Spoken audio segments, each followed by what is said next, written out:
منافقان خو د رسول الله صلی الله علیه وسلم پسې شویو چې چرته به دې بدنام کو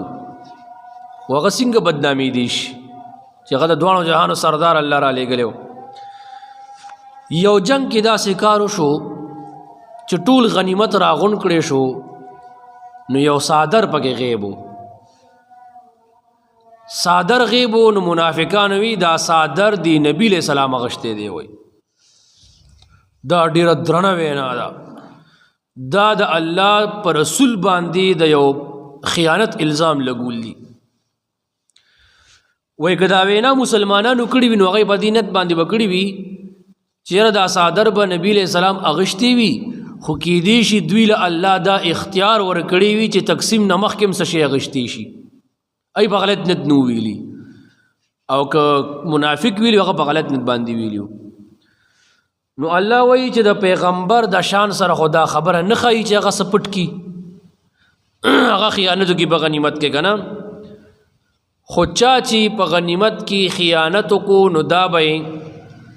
په ورځ د قیامت په خپل شا باندې راړولې وي او را روان وي حدیث کې راځي نبی علیہ السلام فرمایي ګوره په ورځ د قیامت ز تاسو کې داسې څوک کس صحیح نه کما چې هغه ځان پسې اوښ را په بډه کړی را په شا کړی دی او را روان دی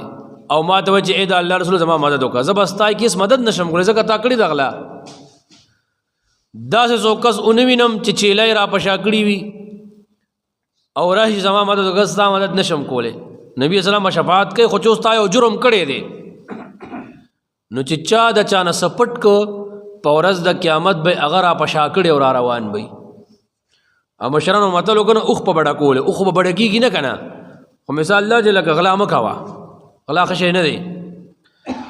نو الله فرمایي وما کان لنبي او جایز نه ده د یو پیغمبر دپاره ان یغله چې هغه د خیانت وکړي د عام مال نه چې غلا کې نو په عربۍ کې هغې ته وایي سراقه یا سرقه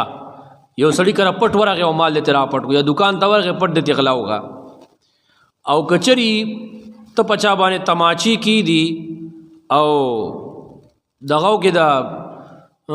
پزور ته نه والی اته زبردستۍ غلا وای اته وای غصب پاره وای زبان کې غاصب